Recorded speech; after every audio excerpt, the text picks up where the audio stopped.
In December, 2 radical Muslims killed 14 people in San Bernardino, California. Neighbors of the terrorists said that they did not report the couple to law enforcement prior to the crime because they were afraid that they would be accused of profiling. Now, you have said that we should not profile. How do you square that with the San Bernardino case? You can do it without profiling, Megan. You do it on the facts. What those folks knew was that these folks had weapons. They knew that they were talking about trying to take our country and attack it. That's not profiling. That's law enforcement. All right, joining us live now to respond to that and add on top of it is Governor of New Jersey and presidential candidate Christie. Governor, thanks for joining us this morning. Thanks for having me. So, Governor, you agree with yourself last night, right?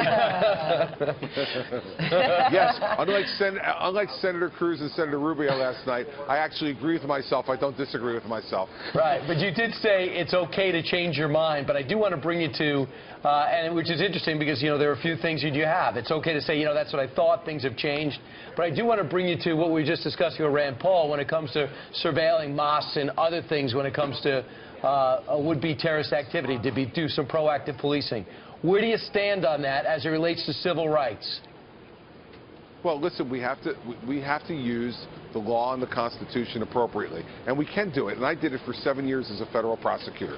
Okay, when you have probable cause to go after someone, you do it, and you can be aggressive in doing it. And we did it in New Jersey. We intervened in 2 major terrorism plots that we stopped because we used intelligence, we used law enforcement, and we did it under the Constitution. You can do it. You just need someone who knows how to do it. I did it for 7 years. I will do it as President of the United States. There is no one on that stage who is better prepared to keep Americans safe and secure than I am. Governor Christie, a huge debate here, how you treat the war with radical Islamists, if it's a criminal action or as a war itself. A lot of it does come down to this idea of profiling and surveillance. You know, in individuals, you can understand you don't want them profiling, which can descend into bigotry or racism, so seeing something and saying something based on action is good. But law enforcement agencies, how do you narrow the scope of what you're looking at without having some level of profiling or the ability to say, hey, this group of people might be more likely, therefore we're going to target some resources there, whether it's mosques or individuals who have expressed sentiments in favor of radical Islam?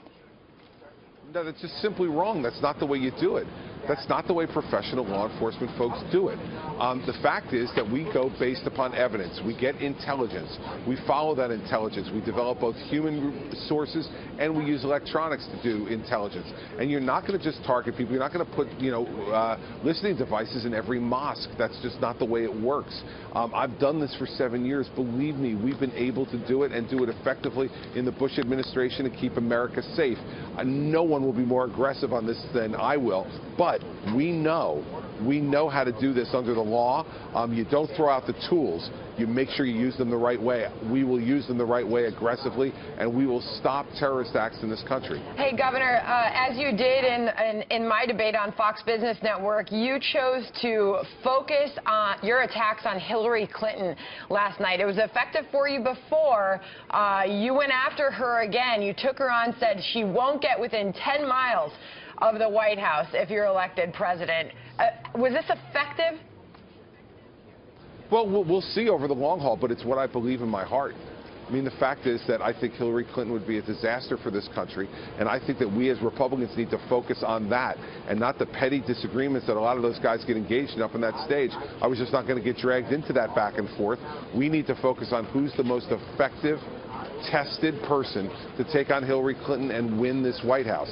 And I know I'm the person to do it. By the way, the ending to your comment there was, as you said on the stage last night, Governor, the days for the Clintons in public housing are over. That's certainly getting a lot of play this morning. And Governor, well, listen, the fact is, that's what they want. They want another 4 years or 8 years in public housing, and we as Republicans need to band together, unite to make sure that that never happens, and I'm the person who can do it. All right, let's talk about something else. I think it was Chris Wallace that asked you, hey, or it might have been Megan, that asked you, what are you going to do to reform, get our budget in line so we can balance the budget? What would you cut? What's the program? And you came up with this. Listen. How about one that I've done in New Jersey for the last 6 years, and that's get rid of Planned Parenthood funding for the United States of America. Anything bigger than that? Bigger than that? Let me tell you something. When you see thousands upon thousands upon thousands of children being murdered in the womb, I can't think of anything bigger than that. So that you were the only one to bring up Planned Parenthood yesterday. Why was that so important? Why was that the forefront of your mind when he came up with that surprise question? Well, listen, you know, he already said that I'm the only one with an entitlement reform plan in the entire race, which is where 71% of federal spending is.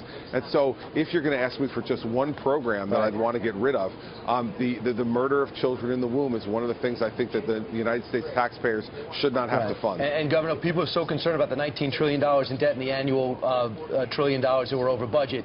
That would save $450 million on the federal level. What else could you share with us that we should consider being cut? Well, entitlement reform is what we should consider, since it's 71% of all federal spending. I put forward a plan that will save over $1 trillion. It's scored by CBO. And so that's a big number, too. All right. Absolutely. Governor Christie, now it's off to finish up Iowa and then over to New Hampshire. I look forward to finally getting some results on Monday, as you are, and seeing you on the ground out there. Thank you. We've got 4 town hall meetings today. We're looking forward to meeting the public and getting votes out here in Iowa. So looking forward to my day, and thanks to all of you guys for having me on. All right, Governor. And Governor, don't be afraid to speak your mind. I'll do my best. I'm trying to hold back a little bit. And Governor, just so you know, the 10-mile border around D.C. is quite porous. You might want to think about building the wall, maybe get the Clinton Foundation to pay for it. Right. We'll have to see. All right, Governor. Thank you. Interesting idea.